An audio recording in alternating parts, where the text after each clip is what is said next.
Inovasi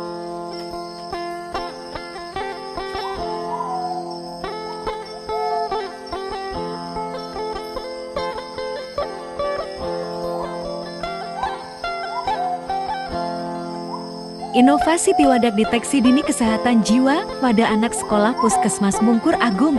Latar belakang inovasi. Influenza, migrain, diare, dan tipes. Pasti kalian mengenal penyakit umum ini. Biasanya saat kita menderita penyakit-penyakit tadi, kita akan merasakan hal yang tidak nyaman pada tubuh dan cepat-cepat mencoba untuk menghilangkan ketidaknyamanan itu. Salah satunya dengan mengkonsumsi obat-obatan atau melakukan konsultasi ke dokter.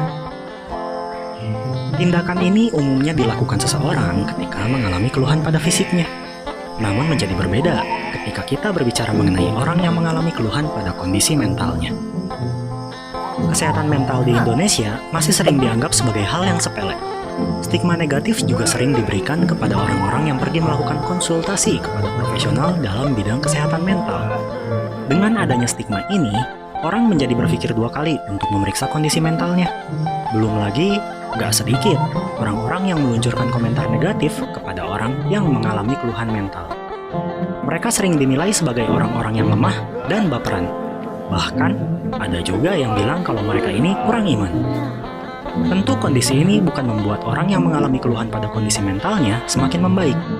Hal ini malah semakin memperburuk kondisi mereka. Sudah pasti, dengan penderita gangguan mental yang tidak mau melakukan pemeriksaan karena menghindari stigma dari lingkungan, dan juga lingkungan yang tidak memberikan dukungan serta menganggap remeh terhadap keluhan mental, membuat angka penderita gangguan mental semakin meningkat setiap tahunnya. Pada tahun 2021 sendiri, Kementerian Kesehatan Indonesia mengatakan kalau ada peningkatan sebanyak 6,5% pada kasus depresi. Dan ini hanya dari depresi saja, belum termasuk gangguan mental yang lainnya. Informasi selanjutnya pasti akan membuat kalian lebih terkejut lagi. Gangguan-gangguan mental ini juga ternyata sudah muncul pada anak-anak dengan usia di bawah 20 tahun. Berdasarkan data dari UNICEF, jumlah penderita gangguan mental di usia 10 hingga 14 tahun berada di angka 44.647.000.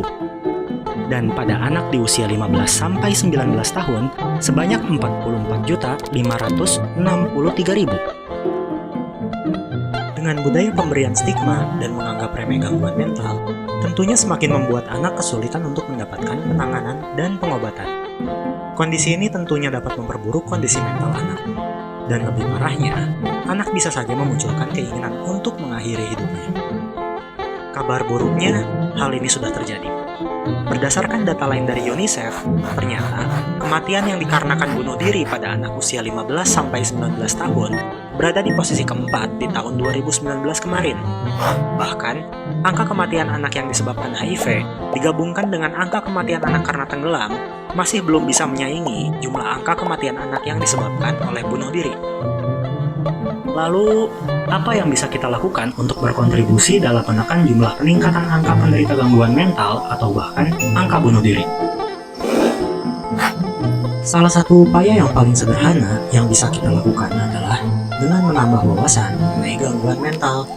Karena pada dasarnya, banyak orang yang memberikan stigma negatif pada penderita gangguan mental adalah orang-orang yang tidak memahami secara baik mengenai gangguan mental itu sendiri.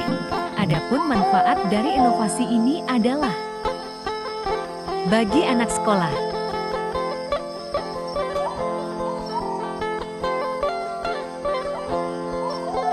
bagi pendidikan dan tenaga kependidikan, sehingga dampaknya sangat berpengaruh terhadap perilaku dan prestasi anak.